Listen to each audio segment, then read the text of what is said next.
Khattab ने इस्लाम कबूल किया था, हम मुट्ठी भर थे। हजरत उमर इब्ने खत्ताब ने 40वें मुसलमान की शक्ल में इस्लाम कबूल किया, मगर जमाना देखता रहा, उस 40वें मुसलमान ने इस्लाम का परचम देखते देखते आधी दुनिया से ज्यादा पे लहरा दिया, जिसे उमर इब्ने खत्ताब कहते हैं। उमर इब्ने खत्ताब के पास क्या था? उमर इब्ने खत्ताब के पास 3 दौलतें थी। नंबर 1 ईमान, नंबर 2 इल्म, नंबर 3 अमले साले।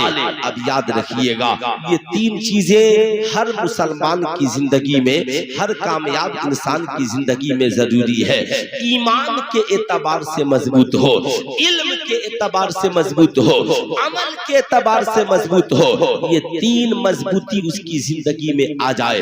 ईमान की मजबूती, ईमान की अहमियत आप इससे समझिए कि अल्लाह के नबी ने इरशाद फरमाया, जिसके सीने में राई के दाने के बराबर भी ईमान होगा, अल्लाह उसे जहन्नम से निकाल कर जन्नत में डाल देगा।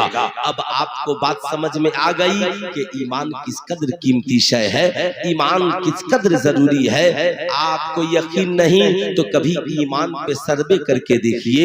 जो इंसान पैमाने की प्रॉपर्टी से बहुत बड़ी कंपनी मुजफ्फरपुर में खोल कर बैठा है, जब उससे मिलिएगा कि मुझे नौकरी दीजिए या कुछ बच्चों को रख लीजिए, वो कहेगा मौलाना हमें बच्चा चाहिए मगर ईमानदार चाहिए, हमें वॉचमैन चाहिए मगर ईमानदार चाहिए। वो खुद बेईमान है मगर बीवी ईमानदार चाहिए, वो खुद बेईमान है मगर बेटा ईमानदार चाहिए, वो खुद बेईमान है मगर बेटी ईमानदार चाहिए, वो खुद बेईमान है मगर वर्कर ईमानदार चाहिए। क्यों? बेईमानों को भी ईमानदार की जरूरत है और ईमानदारों को भी ईमानदार की जरूरत है। इसलिए अल्लाह के नबी ने कहा, हम एक को नहीं, हम तो चाहते हैं पूरी दुनिया ईमानदार हो, पूरी दुनिया ईमानदार हो जाए। क्या आपको लगता है बेटी बेईमान हो तो क्या होगा, बीवी बेईमान हो तो क्या होगा, माँ का इखलाक व किरदार ठीक नहीं हो तो क्या होगा? मैं आपको बताना चाहूंगा, हर इंसान की जिंदगी में ईमान का होना बहुत जरूरी है।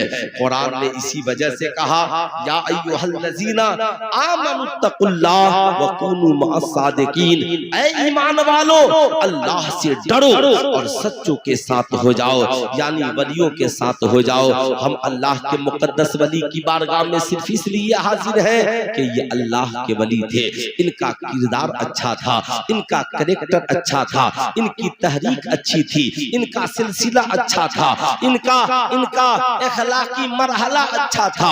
ये अल्लाह के वली हैं, इन्होंने अपने इखलाक को, किरदार और ईमान को बेहतर बनाया तो अल्लाह ताला ने इन्हें अपना महबूब बना लिया है। यही वजह है इस्लाम कहता है कामयाबी और कामरानी के लिए हीरो कमान की जरूरत नहीं है, लश्करे जर्राद की जरूरत नहीं है, कामयाबी और कामरानी के लिए बहुत बड़ी तादाद की जरूरत नहीं है। ऐ कुरान तू बता कामयाबी के लिए किस चीज की जरूरत है? कुरान कहता है वला तहनु वला तहसनु व अंतुमुल आलौना इन कुंतुम मुमिनीन, कबीदा खातिर न हो, गमगीन न हो, तुम ही कामयाब हो अगर तुम साहिब ईमान हो। अब मैं आपको बताना चाहूंगा, जाहिर सी बात है रात का काफी हिस्सा गुजर चुका है, बहुत सारे नौजवान मेरे सामने भी सो रहे हैं, मगर मेरी आदत नहीं है कि बार बार किसी को जगाऊंगा, लेकिन जो लोग बेदार हैं उनसे एक गुजारिश मैं कर सकता हूं कि अगर आप लोग 2-4 कदम चलकर आगे पंखे की जगह पे बैठ जाते तो थोड़ा सा मुझे एहसास होता कि 10, 20, 50 लोग मुझे सुन रहे हैं, तो हो सकता है मैं आपके ज़हन को उस जानिब ले जाता जिधर आज समाज को चलने की जरूरत है, जिधर आज हमें जाने की जरूरत है। आपको मैं बताना चाहूंगा, इस्लाम मिस्र की सरजमी पर पहुंचता है, मिस्र की सरजमी पे दरियाए नील मौजूद है।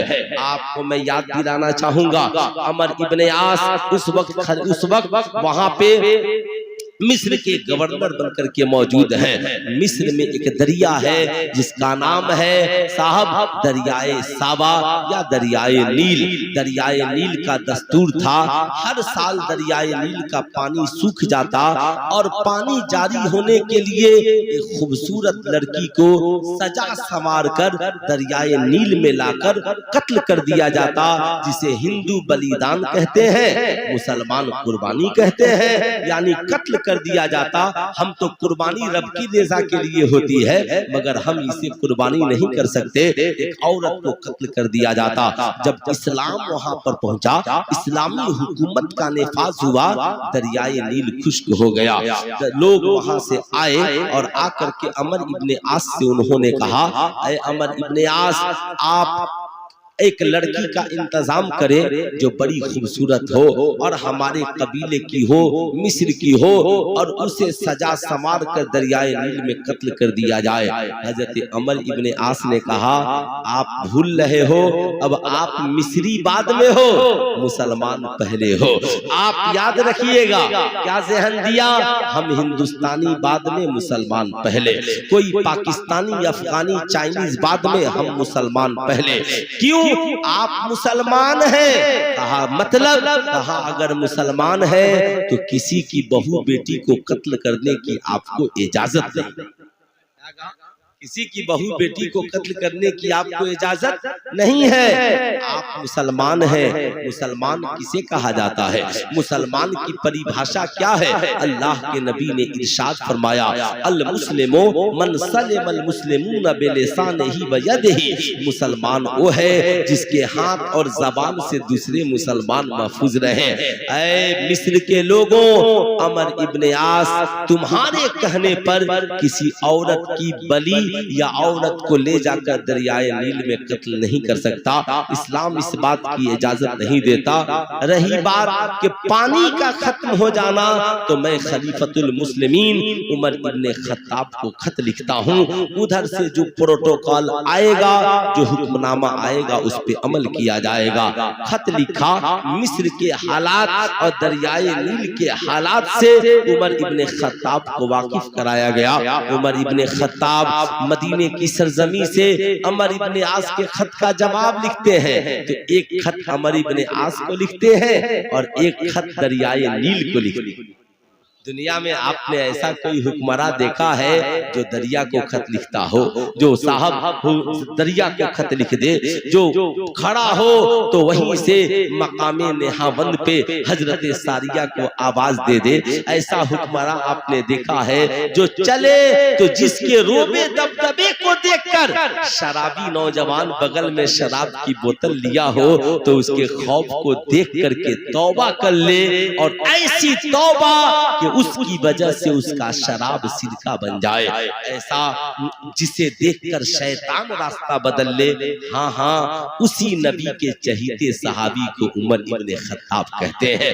उसी नबी के चहीते सहाबी को हजरत उमर इब्ने खत्ताब कहते हैं। उमर, आपकी तुरबत को करोड़ों सलाम। हजरत उमर इब्ने खत्ताब ने खत लिखा, अमर इब्ने आस, कोई औरत कत्ल नहीं की जाएगी। सुनो, मेरा ये खत है, दरियाए नील को जाकर पढ़कर सुना देना और मिस्र के लोगों को बता दो, हम मुसलमान हैं, किसी औरत को बेला वजह कत्ल नहीं कर सकते। इसलिए अगर दरियाए नील जारी हो गया तो ठीक है, और नहीं जारी हुआ तो उमर उनके पीने के लिए पानी का इंतजाम उमर उनके पीने के लिए पानी का इंतजाम करेगा।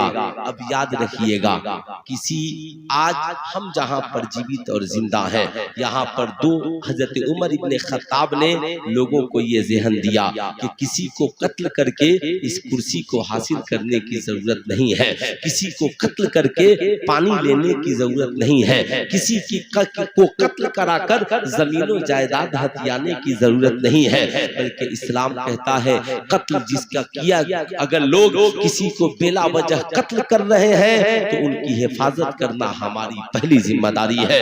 आज हमारी कौम की बेटियां भूल गई है जिस इस्लाम ने तुझे जिंदा दफन होने से बचाया, जिस इस्लाम ने तेरी कदमों में जन्नत बिछाई, जिस इस्लाम ने बेटियों को बाप के लिए रहमत बनाया, आज हमारी कौम की बेटियां इस्लाम को फॉलो करने के बजाय न जाने किस किस को फॉलो कर रही है।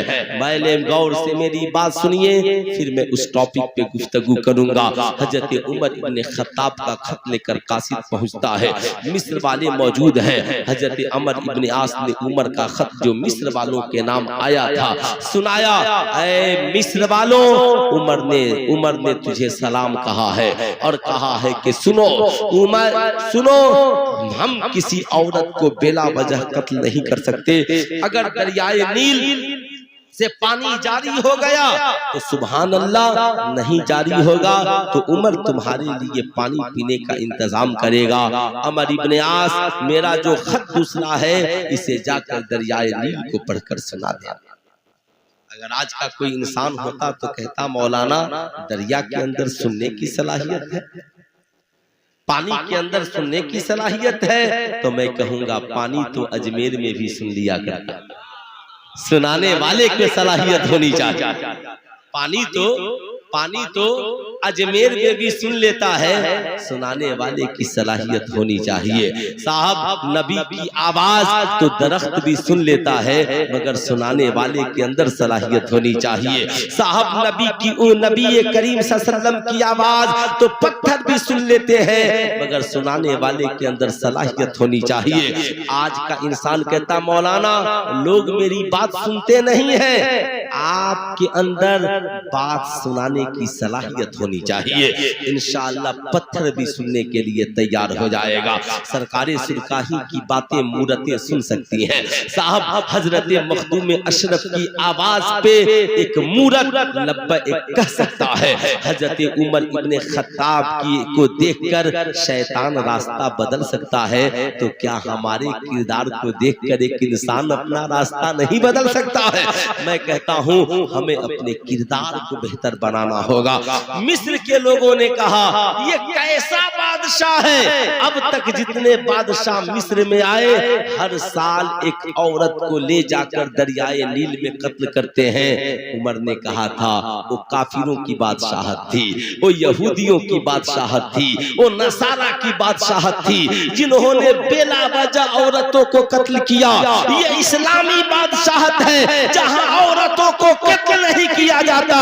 बेटी है तो उसकी डोली सजा दी जाती है, बीवी है तो उसकी इज्जत बढ़ा दी जाती है, माँ है तो उसके कदमों के नीचे जन्नत बिछा दी जाती है, जन्नत बिछा दी जाती है। हजरात, ये इस्लाम है, हम मुसलमान हैं तो हमें अपने आप पर तबादले ख्याल करने की जरूरत है। वो भी मुसलमान ही थे जिन्होंने मिस्र के बादशाहों को चैलेंज कर दिया था। पूरा मिस्र हैरान है। चलो जरा इस्लामी बादशाह का भी खत देखते हैं, क्या दरियाए नील को क्या लिखा है। हजरत अमर इब्ने आस, बाबू जगा दो चचा जान को, जाहिर सी बात है रात भर से जगे हैं तो तकलीफ तो होगी ही, है ना। माशाअल्लाह, अस्सलाम वालेकुम। जाने दीजिए, नींद तो आ गई है, क्या कीजिएगा, मैं आपकी मजबूरी समझ सकता हूँ, है ना। इसलिए इसमें कोई बात नहीं है, अगर सो गए नींद आ गई कोई बात नहीं है। अगर बेदार हो सकते हैं तो थोड़ी देर पानी उधर है, चेहरा धुल करके थोड़ी देर बेदार हो लीजिए। मैं ये अर्ज कर रहा था, गौर से सुने। पूरा मिस्र कहाँ पहुँच गया? दरियाए नील में। अमर इब्ने आस उमर का खत लेकर दरियाए नील में पहुंच गए। अब सुनिएगा, हजरत उमर इब्ने खत्ताब ने खत लिखा है, हजरत अमर इब्ने आस पढ़कर सुना रहे हैं। मिस्र के लोग हैरान हैं, आखिर अरब के बादशाह ने क्या लिखा है। साहब, क्या लिखा है उमर इब्ने खत्ताब ने? उमर इब्ने खत्ताब ने लिखा, ऐ दरियाए नील, ये खत अल्लाह के रसूल कानाई उमर इब्ने खत्ताब की तरफ से तेरे लिए है। ऐ दरियाए नील, कान खोल कर सुन ले, अगर तू खुदा की मर्जी से जारी होता है तो उमर तुझे हुक्म देता है फौरन जारी हो।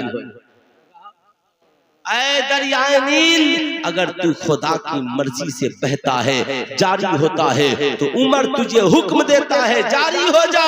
और अगर तू खुदा की मर्जी से नहीं अपनी मर्जी से जारी होता है, तो उमर को तेरे पानी की जरूरत नहीं है, मैं अपनी रियाया के लिए पानी का इंतजाम कर लूंगा।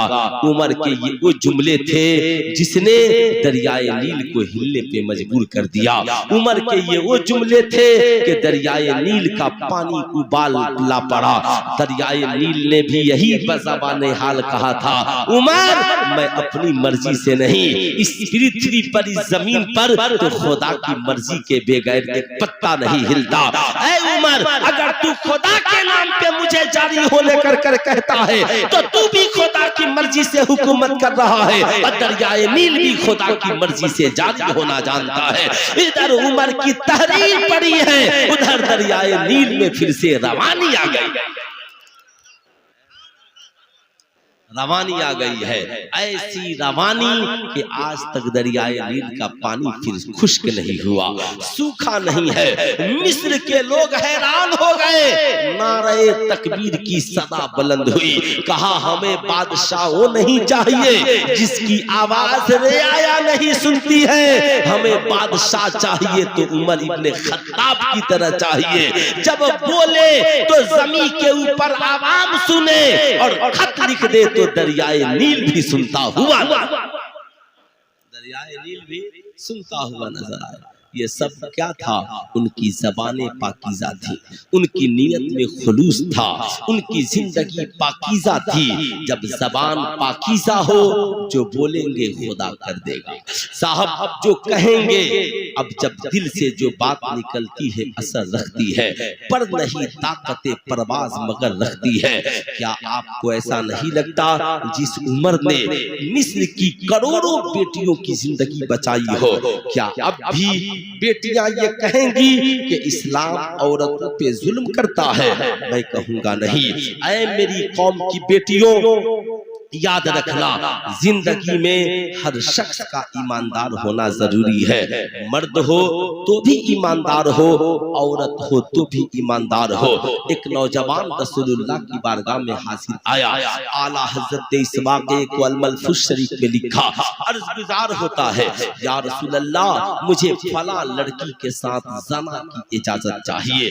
जो ही ये जुमले निकले, सहाबा की तलवारें निकल गई। बदतमीज नौजवान है, हुजूर की बारगाह में इतनी गिरी हुई बात करने आया है। सरकार ने कहा ठहर जाओ, उसे मेरे करीब आने दो। इंसान बुरा नहीं होता, बुरा माहौल उसे बुरा बना देता है। इंसान बजाते खुद बुरा नहीं होता, गंदा माहौल उसे गंदा बना देता है। क्या आपको ऐसा लगता है आज हमारे नौजवान जो IPL में रात भर सट्टा खेल रहे हैं, अचानक ये सट्टा खेलने वाले हो गए? आज हमारे नौजवान जो चरस अफीम गांजा पी रहे हैं, क्या अचानक पीने वाले हो गए? क्या आज हमारी कौम की 14 साल 15 साल बेटियां कॉलेज, स्कूल और कोचिंग सेंटर के साथ डोम चमार के साथ भागती हुई नजर आ रही हैं? क्या आपको लगता है ये सब अचानक हो गया है? क्या आपको ऐसा लगता है कि पढ़ी लिखी लड़कियों को दुनियावी एतबार से अपनी इज्जत का ख्याल नहीं, बाप का चेहरा नजर नहीं आता, माँ की इज्जत समझ में नहीं आती? क्या आपको ऐसा लगता है अचानक उनके ज़हन को ऐसा बना दिया गया है? क्या आपको ऐसा लगता है कि एक बीवी 3 बच्चों की माँ होती हुई आवारा आशिक से आंखें मिलाकर अपने शौहर और बच्चों को छोड़कर फरार हो जा रही है? क्या ये सब अचानक हो रहा है? क्या आपको ऐसा लगता है कि एक औरत अपने आवारा आशिक के साथ मिलकर अपने ही शौहर का गला दबाकर मारकर टुकड़े टुकड़े करके ड्रम में डाल देती है? क्या ये अचानक होता है? क्या आपको ऐसा लगता है कि एक नौजवान अपनी बीवी का ही गला घोंटकर मार देता है और दूसरी लड़की के साथ जिंदगी गुजारने के लिए तैयार हो जाता है? जाहिर सी बात है ये सब हो क्या रहा है? ये सब यकीन का रिश्ते टूट रहे हैं। आज जो समाज में बिखराव पैदा हो रहा है, आज जो समाज में तनाव पैदा हो रहा है, आखिर इसकी वजह क्या है? इसकी वजह है हमारे ईमान और ईकान ईमान की कमजोरी, आज लड़कियों का ईमान कमजोर हो गया। आज ये भूल गई जिस बाप ने बचपन से लेकर 15 साल तक तेरे लिए खाने का इंतजाम किया, पानी का इंतजाम किया, तेरी तालीम का इंतजाम किया, लम्हों में उस आवारा आशिक के चक्कर में आकर तुमने अपने बाप की इज्जत का तार तार कर दिया, तूने अपनी माँ की इज्जत का तार तार कर दिया। नहीं यकीन तो कभी मध्य प्रदेश की उन लड़कियों की जिंदगी पढ़ो जिन्होंने अपना धर्म परिवर्तन करके साहब उन आवारा लफंगों से शादियां की और उन्होंने कुछ सालों के बाद उनके टुकड़े टुकड़े करके गटर में डाल दिए। तुम्हें यकीन नहीं तो कभी उन लड़कियों की वीडियो देखो जिन्होंने अपने माँ बाप की इज्जत को इज्जत नहीं समझा और उन आवारा लड़कों के साथ भागी और उन आवारा लड़कों ने अपने आवारा साथियों के साथ मिलकर उनका पूरी रात बलात्कार किया और टुकड़े टुकड़े कट काट करके गटर में डाल दिया। तुम भूल जाती हो तो उन लड़कियों को पढ़ो जिन लड़कियों के आवारा आशिकों ने उन लड़कियों को बहला फुसला कर रात में स्कूल कॉलेज में बुला लिया, पिस्टल के बलबूते 2-4 नौजवान मिलकर उनका यौन शोषण करते रहे, उसकी चीख पुकार सुनने वाला कोई नहीं मिला। याद करो उन लड़कियों की जिंदगी पढ़ो जिन लड़कियों ने अपना धर्म परिवर्तन करके माँ बाप की इज्जत को नीलाम करके उन आवारा कुत्तों के साथ भागी। उन्होंने पेट पे बांध कर कभी बेल्ट से पीटा, कभी जूते से पीटा, तुम्हारे मुंह में पेशाब तक कर दिया, इसलिए कि खिंजीर खाने वाली कौम क्या कर सकती है। जिन्होंने शराब को गले से लगाया वो तेरे साथ कुछ कर सकते हैं। सीने में खौफ तो ईमान वालों को होता है, सीने में डर तो ईमान वालों को होता है। ऐ मेरी कौम की बेटियों, अगर सुल्तान रजा की आवाज तुझ तक पहुंच रही है तो तुझे अपने ज़मीर को जिंदा करने की जरूरत है, तुझे बाज़मीर बनने की जरूरत है। क्या तुम भी चाहती हो कि तेरा भी टुकड़े टुकड़े करके डाल दिया जाए? ये सारी बातें सिर्फ इसलिए हो रही है कि आज हमारी बेटियों की तरबियत नहीं हो रही है, आज हमारे नौजवानों की तरबियत नहीं हो रही है, आज हमारी बेटियों के दिलों में खौफ खुदाबंदी नहीं है, आज हमारी बेटियों की निगाहें बिगड़ गई है। ये चंद रोजा अय्याशी के लिए या चंद रोजा चंद अय्याशियों के लिए साहब इन्होंने अपने प्रोटोकॉल को बदल दिया है। इन्हें लगता है कि मेरा बाप महंगा मोबाइल फोन नहीं देता, मेरा आवारा आशिक मोबाइल फोन ला कर देगा। उसे ये भी पता नहीं कि चोरी करके ला कर दिया है या किसी की मोटरसाइकिल छीन करके पैसा ला करके दिया है। वो तो सिर्फ तुझको पाना चाहता है और तेरी इज्जत लूटना चाहता है। याद रखना होता भी यही है।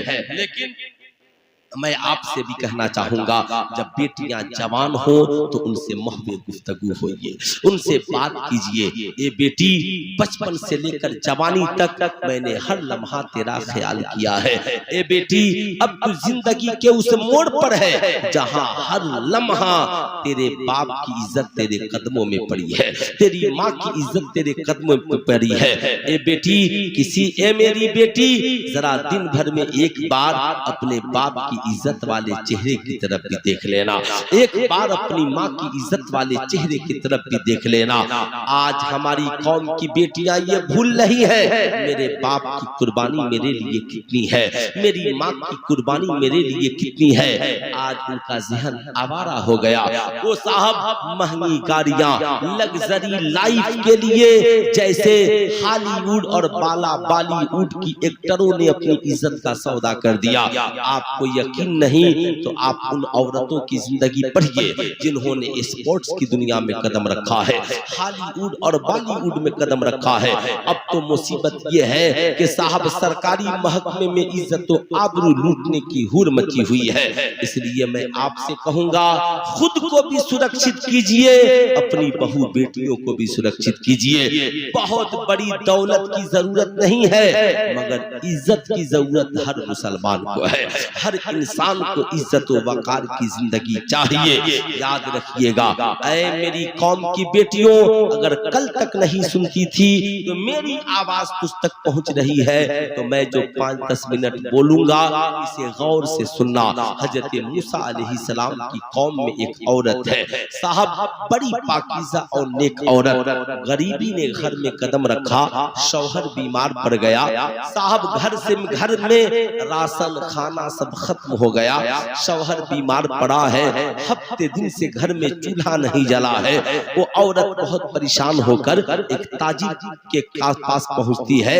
जब ताजिर के दुकान पर पहुंचती है तो जाकर उससे कहती है, ताजिर मेरा शौहर बीमार है, मेरे बच्चे भूखे हैं, अगर कुछ राशन दे दोगे तो मेरे बीमार शौहर की भूख मिट जाएगी। ताजिर ने जब इसकी खूबसूरत जवानी को देखा, हुस्नो जमाल को देखा, ताजिर की नीयत बिगड़ गई।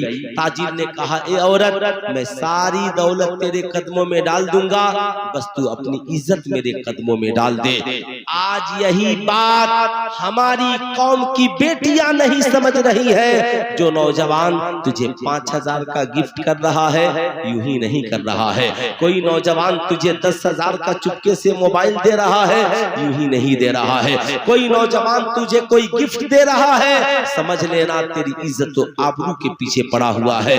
तू शादीशुदा औरत है, अगर कोई नौजवान तुझे कहता है, भाभी बड़ी अच्छी लगती हो, आप बड़ी खूबसूरत और हैंडसम लगती हो, मैंने तेरे लिए ये साड़ी या कपड़े खरीद दिए हैं, तुम समझती हो नौजवान बहुत अच्छा है, उसकी नीयत ठीक है।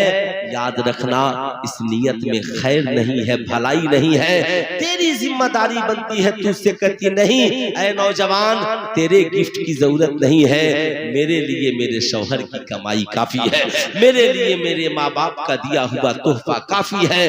मगर चंद साहब टके के लिए, साहब चंद कपड़ों की लालच में आकर, मोबाइल फोन की लालच में आकर, ये थोड़ी सी आराइश और जेबाइश की लालच में आकर हमने हुस्न जमाल का सौदा कर दिया, इज्जत तो आबरू का सौदा कर दिया। जब उस ताजिर ने उस पाकीज़ा औरत से कहा था, बस तू अपनी इज्जत मेरे हवाले कर दे, उस औरत के आंखों में आंसू आ गए और कहा, ए ताजिर, क्या मेरा ये दिन आ गया कि मैं अपने शौहर की भूख मिटाने के लिए इज्जत का सौदा कर दूं, अपने बच्चों की भूख मिटाने के लिए इज्जत का सौदा कर दूं। फौरन दुकान से उठती है, घर को चली जाती है, मगर शौहर की भूख देखकर, बच्चों की प्यास को देखकर, आंखों में आंसुओं के कतरात लिए दोबारा ताजिर के पास पहुंचती है और कहती है, ताजिर अगर तेरी मर्जी यही है तो मुझे अपने शौहर की जिंदगी बचानी है, मुझे अपने बच्चों की जिंदगी बचानी है, तुझे जो करना है कर ले, मगर इतना राशन दे दे कि मेरे शौहर और मेरे बच्चों की जिंदगी बच जाए।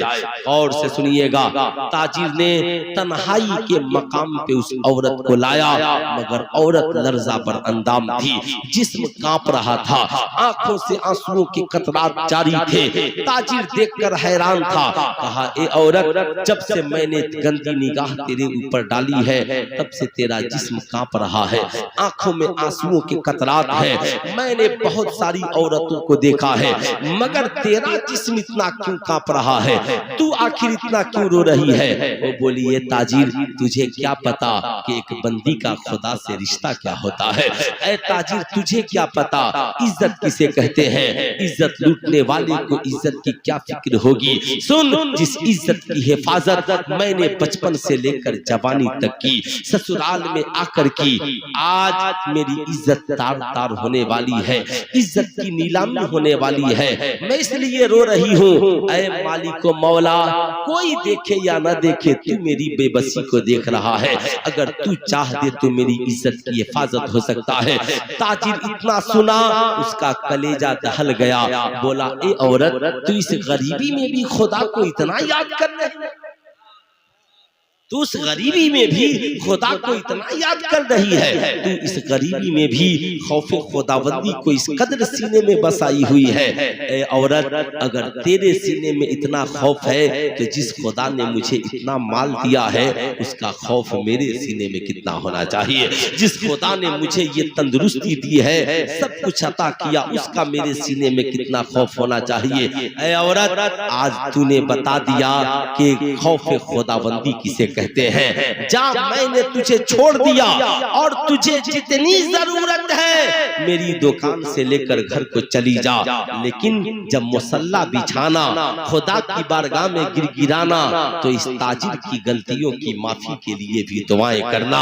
एक गुजारिश लगा दी, आंखों में आंसुओं के कतरे लिए ताजिर अपनी जगह पलट आया।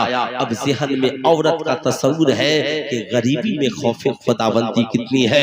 वो औरत जाती है घर, शौहर को खिलाती है, बच्चों को खिलाती है, मुसल्ला बिछाती है, खूब रोती गिड़गिड़ाती है, मौला तेरा करम है, तूने इस गरीबी में भी मेरी इज्जत की हिफाजत कर ली है। ए मौला तेरा करम है, तूने उस ताजिर के ज़हन को बदल दिया है। मगर ए मौला मैं तो आज अगर बाइज्जत हूँ तो उस ताजिर की वजह से। ए मौला आज मेरे बच्चों की पेट भरी है तो उस ताजिर के जरिया। ए मौला ताजिर की खताओं को माफ कर दे। अल्लाह ताला हजरत मूसा को हुक्म देता है, मूसा जा और जाकर ताजिर से कह देना अल्लाह ने तेरी सारी खताओं को माफ कर दिया और तेरा ठिकाना जन्नतुल फिरदौस में बना दिया है। अल्लाह अकबर। वो ताज हजरत मूसा अलैहि सलाम उसकी दुकान पर पहुंचते हैं और कहते हैं, ऐ ताजिर बज़ाहिर तू तो कोई नेक काम नहीं करता, मगर बता अल्लाह ने तेरी सारी खताओं को माफ कर दिया है, तुझे जन्नत की बशारत दी है। ताजिर पेशानी रखकर जमीन पे गिर गया। हजरत मूसा ने पूछा माजरा क्या है? ताजिर ने कहा, ये मूसा ये न पूछो क्या माजरा है, एक खौफे खुदाबंदी वाली औरत ने इस गुनहगार को नेक बना दिया है, मेरी जिंदगी में इनकलाब ला दिया है।